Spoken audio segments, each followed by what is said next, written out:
Hey friends, happy Monday, happy Labor Day. Thanks for joining us for this 13 Plus FastCast. I'm Anna Orsini. And I'm Carson Courier. I hope you all are enjoying your Labor Day at home, not laboring on this holiday. But for those of us who are, we're at least tracking some great temperatures, Allie. Today, yeah. Okay, so today. we're going to start out with some good news, okay? Okay. Arizona won on Saturday. Great so did news. A&M, and not just I won. love that you recognize that, Allie. Thank We you. always have to. Thank you. And not just like one. Both teams actually like crushed their Oh, opponent. absolutely. So it wasn't fair, you know. It was but great. That's some good news, right? Yeah. More Oh, good no. news. Yeah. good If that's news not doesn't have good to news do with the and it's not weather related, that's a bad sign. So the good news is we're not in the triple digits today either. Okay. Ooh. Woohoo! Woo. Starting tomorrow. A we big will. win. And we're just Okay. going to climb on up and record breaking by the end of the week. But let's focus on, thank you, Anna. Let's focus on right now because the temperatures are really nice. And just think positive. Just think about Arizona and A&M as you head into those record-breaking temps later on in the week, okay? So our Labor Day forecast, I know a lot of you guys will be spending it by the pool, maybe grilling. By 1 o'clock, though, this afternoon, 95 degrees. By 4 o'clock, 96, so not too bad at all. And today's forecast across southern Arizona, not too bad. 95 if you're in Douglas, Nogales, 92, 91 in Sierra Vista, 99 for our friends in Tucson. Lots of sunshine on tap. So don't forget that hydration, of course, that sunscreen, those sunglasses, ball cap, anything to stay cool out there. Temp-wise, right now, not too bad. Looking over to Mamak Hill at the moment, not noticing anybody, though, getting their hike on, but they should, because look, we're in the 80s. 88 degrees for Tucson, 84 if you're in Sierra Vista, 85 degrees in Nogales, as well as Marana, 86 in Benson, the 70s for you down in Bisbee. All right, here comes the bad news. So our satellite radar not popping up any type of weather activity. We're not tracking any gusty conditions, which is typically a good thing, though. But we're not seeing really any clouds, no cooler temperatures, no rain whatsoever. It's all because of this ridge of high pressure. It's back once again. It's going to be bringing us back into those triple digits. And then again, record-breaking temperatures as we do head into the rest of our week. And that ridge gets really big there. And that's what that kind of that orange reddish color that you're seeing there. We had that low pressure system that was in our area last week that has since gone away. That ridge is back. Today, though, no triple digits, 99 degrees for you in the Tucson metro area, 100 degrees starting tomorrow. It's going to kick off, and then 103 by Wednesday. Notice the trend, ladies. We start to climb up. 104 by Thursday, as well as Friday. The good news is it's not, you're not jumping from 99 to like 107, right? It's a gradual increase. Yeah, but unfortunately, it kind of looks like monsoon. We're going to start wrapping that up, so no rain in the forecast, as you can see. Ugh. I know. Bad Tis news. the season. It is. Yeah. I'm sorry. I know It's okay. But it's Labor Day. A lot of you guys had the day off. Yeah, and a lot of people getting out and enjoying, at least it's in the 90s today. So Exactly. it's falling on the holiday. We're going to have the cooler temperatures as people are Exactly. spending Very time true. outside. So Positive. yeah, there's a I bright like note that. to that. Right. And then, Arizona's away next weekend, so watch the game indoors. You're fine. See there? Look at you, Anna. See? Look at us. There we go. Always the bright side. It's not So Allie's fault. positive So this positive. morning. Don't blame Allie. She doesn't make the weather. Thank you, Allie. Perfect. Yeah. Thank you, Allie. Appreciate it. Well, following some breaking news today, unfortunately, some very sad news out of Hollywood. Yeah, that's right, Anna. Now, the lead singer of the rock group Smash Mouth has passed away. We want to show you some video here of Steve Harwell. He was 56 years old. Harwell had recently entered hospice care for liver failure. According to the band's manager, he died at his home in Boise, Idaho. Now, you probably know some of their songs. They're known for hits like All Star and I'm a Believer, which was featured in the Shrek movie, if you've seen that. Classic. Yeah, that you just think about them and you think about the Shrek I movie. know. So very sad news today. You can view this full story up on our website right now. And something else that we are following on our website that we want to take a look at are a couple stories from over the weekend. One of those is about a crash that police are investigating. This happened near Stone and Elm yesterday morning. Right now, TPD says that a teen is actually fighting for his life after this crash, sustaining serious injuries in that crash. Another man also with serious injuries from the crash later showed up at the hospital. Police say that he is connected to that crash. They haven't released any more information, though, on this, so the investigation is ongoing, and we'll let you know kind of what comes out of the investigation and an update on that teen's condition once we do know more. Yeah, and another story that we're tracking on our website, police are investigating a shooting near Benson Highway and Country Club. Pima County sheriffs say it happened on Friday night. People from different cars were shooting at each other, and according to sheriffs, there were multiple crime scenes in this area. Now, it is still very early in this investigation. Police are asking anyone that saw anything during that time period to call 911, or if you want to remain anonymous, you can call 88 Crime or go to 88crime.org. And then another story we're following today, a very sad story here at home. A family recently lost 2 of their dogs to a wild animal attack. Now they're using this tragedy to kind of help people prevent the same thing from happening to them. So taking a look at some video of that house and also some video of the pets that this family lost. Yeah, absolutely tragic. They say while they've seen their fair share of wildlife near their home, they've never expected the worst would happen to them. A wild animal hopped their 6-foot wall and attacked 2 of their dogs, killing them both. Experts say there are plenty of ways to protect your animals at home. One way is depriving local wildlife or resources. Don't leave pet food out overnight. If you have a hummingbird feeder or tree fruit fallen to the ground, pick them up or take them down. And last but not least, never feed wildlife, intentionally or by accident. Take out your garbage the day of pickup.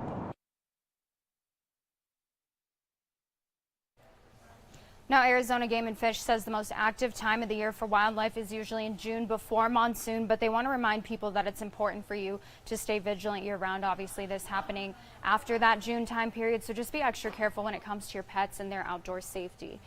And of course, one thing we talked about at the beginning of our FastCast was football gearing up this past weekend. A lot of people excited to return to Arizona Stadium.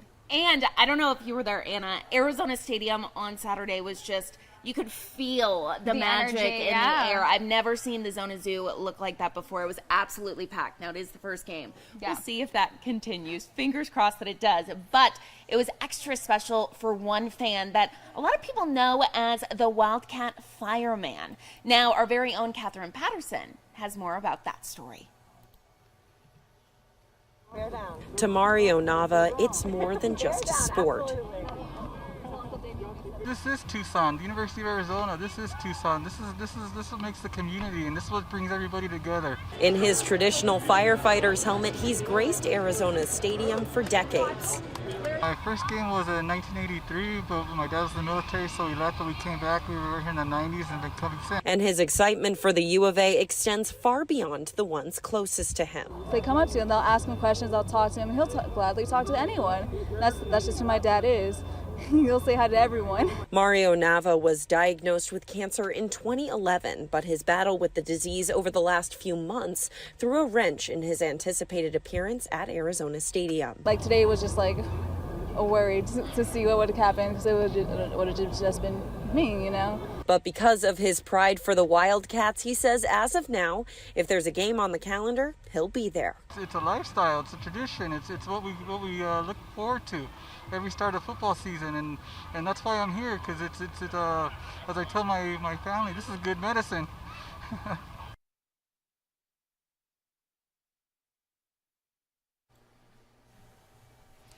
So, of course, the big takeaway from all of this is that it was the first weekend of college football, and it definitely did not disappoint. We're going to go through some of the hit games here, but we're going to start with the Wildcats taking on the Lumberjacks, looking to chop down NAU, and they did just that. Jaden DeLora hitting Jacob Cowing for the first Wildcat touchdown of the season. Now the Cats defense coming out strong, keeping NAU out of the end zone the entire game. And in the third, the Lumberjacks trying to put up another field goal, but it's blocked. This part of the game, it was insane. Dakario Davis picking it up, running it back 85 yards for the touchdown. Now, it's the first time in more than 20 years that Arizona has blocked a field goal and scored. The Cats coming out strong, winning their first game 38-3. Now, of course, we love to see that, but that was not the game that was talked about this weekend. It was actually our friends to the northeast that were the big talk of the weekend, because the Buffs came out in a big way in Fort Worth, beating number 17 TCU. There's been a lot of talk around whether head coach Deion Sanders will actually live up to the hype or not. And this could have been the moment that kind of shut down the haters this weekend, because CU came in as the 20-point underdog into this game, and then they ended up beating TCU 45-42 on their own turf. They also beat a lot of records of their own. It was the first time that the Buffs had won a road game since 2021. The team went 1-11 last year, and they recorded their best road win against a ranked opponent since 2002. Shedeur Sanders threw a CU record of 510 passing yards. Colorado also had 4 players with more than 100 receiving yards, which is also a CU record. So a pretty big upset this weekend, one that I think a lot of people were not expecting, but one that Deion Sanders predicted, and you can see a very happy coach right there. But that wasn't the only successful game for the Pac-12 this weekend. The fun does not stop there. This time next year, the Pac-12 will not even exist, but right now, the Pac-12 is the only undefeated Power 5 conference in college football. And while CU's win over TCU was probably the most impressive this past weekend, some other Pac-12 teams dominated their opponents. Oregon beat Portland State 81-7. USC with a 66-14 win over Nevada. Oregon State beating the San Jose Spartans 42-17. And Washington beating Boise State 46-19. So what comes next for the U of A? It's a road game against Mississippi State. That game is on Saturday. They'll face the Bulldogs at 4:30. And for Arizona State, they will be playing Oklahoma State. That is at home, so it'll be in Tempe this Saturday at 7:30. So a lot to look forward to when it comes to the college football season. Hopefully, the hopes, I guess, are that the Pac-12 can remain undefeated. That'd be cool to see. That'd be awesome, Yeah. especially for the last year for so many teams. I know. I feel like it's the last year and you finally get good. I mean, come on now. That's how it works. Yeah, that's always how it works. Yeah. Well, taking a look at another story that's trending today, whether it's on TikTok, Instagram, social media, you have probably seen this comedian. Yes, it is. Let's see. So our very own Yasmin Lopez had the chance to sit down and talk with pretty well-known comedian about her upcoming show right here in Tucson. Listen. Is this your mom? No. Is your boyfriend's mom? What's going on, everyone? I am always excited to bring you up and coming events here in the Old Pueblo. Today in particular, we have a very special guest joining us. This Brooklyn native was recently named by Variety as one of the 10 comics to watch in 2023, has emerged in the comedy scene by directing, writing, and acting in videos on Instagram, not to mention having 2 hit podcasts, and now she is hitting the road and stopping here in Tucson. Ladies and gentlemen, Hannah Berner. Thank you so much for joining us, Hannah. Thank you for having me. I love Tucson. Do you? Because it's hot. No, I know. I used to go to Tucson once a year when I was a tennis player when I was a kid, because they had this like national tournament in the winter. And I would have a coat on at 8 a.m. and then by noon I'd be sweating bullets. So I love Tucson. That sounds just about right. You are putting in the work. I mean, you show up on my For You page on TikTok, you show up on my Instagram, and I'm just so curious as to what inspired you or who inspired you to become a comedian. Oh my God, I never planned on being a comedian. I think I just was really good in the group chats, and I've always been really creative. And then one day I realized like that I felt comfortable in front of a camera. I felt comfortable speaking on podcasts. I felt comfortable on stage. And I think it's hard to admit that you like to entertain, especially as a woman. But I'm like, let's go. Let's be a silly goose and do it for people, especially when people are going through dark times. It's fun to just, I get paid to make people laugh, which is cool. Oh, for sure. I love that. I mean, it's always a good time to make people laugh, especially in the group chat. Yes. It's a vibe in there if you get it. Yes. But, you know, you were picked as, you know, a top comic to be watched. What did that feel like to be named by Variety? It's kind of crazy because there's so many funny people in this world, but to be noticed by industry, important people is cool. And I think, you know, stand-up is very lonely and you're working really hard alone. So to have other people be like, hey, good job, felt really nice. And now I get to, you know, travel all over and hopefully it gets some good momentum. Yeah, like you already have some sold out shows, which I mean, obviously you have a big fan base. I was telling somebody in the newsroom that I was going to interview you and she's like, she's a big deal. And I was like, oh yeah, for sure. Don't make my head big. Don't make my head big. So you're going on tour. It's an all ages tour. Can you tell us what people should be expecting? You know, there's fun crowd work. it's a lot of like kind of female locker room. I feel like the guys are like, what are the girlies talking about? And the girls are like, this is what we're talking about. And I talk about everything going on in my life. And it's just, you know, it's hard to explain, but you got to go and watch it. I really have been enjoying just being on stage and like finding things that are relatable that I didn't know were so relatable. You just feel a little less alone when you say something that happened to you and everyone starts laughing. You're like, okay, I'm not that crazy. Right, you're not by yourself. Well, Hannah, thank you so much for joining us. You are a good time. You are a good vibe. I love it. I can't wait to go to your show September 21st. You are coming to the Rialto. We will have all that information for you on our website. Here in studio, I'm Yasmin Lopez. Back to you. So if you would like to see Hannah Berner, you can. She will be in Tucson on September 21st. That's a Thursday. Be sure to go and get your tickets right now. And if you'd like to watch that interview again, you can head on over to our website. And for those of you who do not know Hannah, she is quite funny, if I do have to say so. She is really funny. She's great. Definitely something that we are going to be looking forward to. And you are taking a live look now out to the Tucson mountains on this Labor Day morning. Thank you all so much for joining us. Enjoy the double digits because the triple digits return tomorrow. Have a great day.